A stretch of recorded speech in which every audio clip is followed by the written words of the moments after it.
Hey everybody, Bohus here speaking for Fotodioxpro.com, and you're catching us in the middle of an experiment. We actually shot something I've wanted to shoot for a very long time, which is moving footage of a miniature. I grew up on Star Wars, same as a lot of you out there, so of course special effects are kind of in my blood. And the thing is, shooting a miniature on video is not just as easy as setting up your camera. You need lots of depth of field, which means you need a lot of light. You need a macro lens, or you need to be able to convert a lens to give you macro type performance. And if you're gonna move your camera around, it's gotta be super smooth. So that's kind of a lot, but we were able to pull it off using the stuff we have right here. We've got the Edelkrone slider, we've got a macro tube and a lens adapter from Fotodiox, but the main piece of gear that we needed something that provided a ton of light.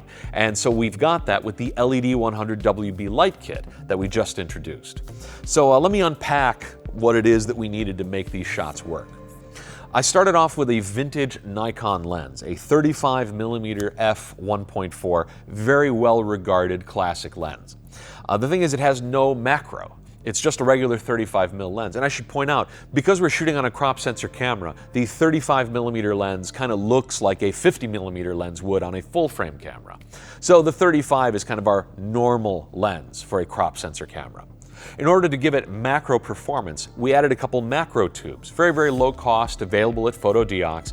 Change any Nikon lens, or really we've got them for all kinds of lenses. You can change any lens into a macro lens just by adding these couple tubes.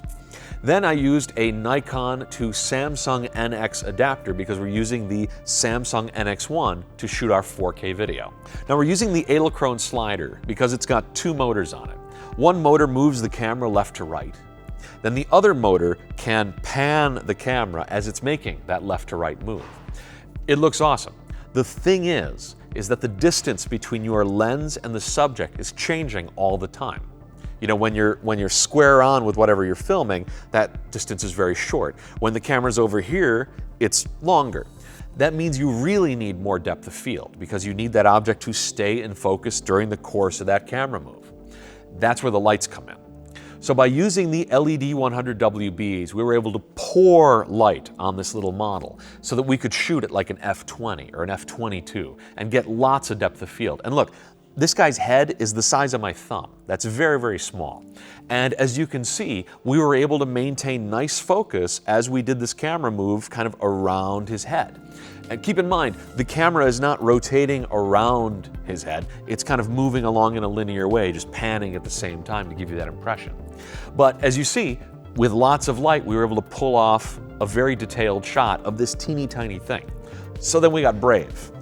I've got this little model of Minas Tirith from Lord of the Rings. And so we created a shot that's just this little ring of buildings right here. I mean, it's barely a centimeter tall. And yet we were able to capture all that detail. Now, is Peter Jackson gonna call us to shoot his next movie? Well, of course, you know, we did this on a budget. Of course he's gonna call us. But still, what this shows you is that anybody can do this. You don't need tons and tons of gear to pull this off. And it also shows that the LED100WB lights are super versatile. So with the LED100WB, you've got a powerful, soft light that you can use just about anywhere for just about any application. We use the 3-light kit here. We also offer it as a single light if you want. And they all have an Alien Bees mount on the front. So you can mount the included soft boxes or the diffuser that comes with the kit, or any kind of lighting modifier on the front, or just use it bare like we're using it here. And these are great not just for specialty applications like macro video. We also shot slow motion, 120 frames per second slow motion with no flicker, or anything you need a 3-light kit for. Short films, interviews, product photography. It's kind of a Swiss Army knife 3-light kit that you can use for any kind of lighting application. So if you want to learn more about the light kit, just click on the link down below this video. You can learn more about it. We'll also link to the macro tubes and the lens adapter that we used so you can see how we kind of put all of this magic together. And then don't forget to click right here to subscribe. You can get more how-to videos just like this one. My name's Bohus. Thanks for watching.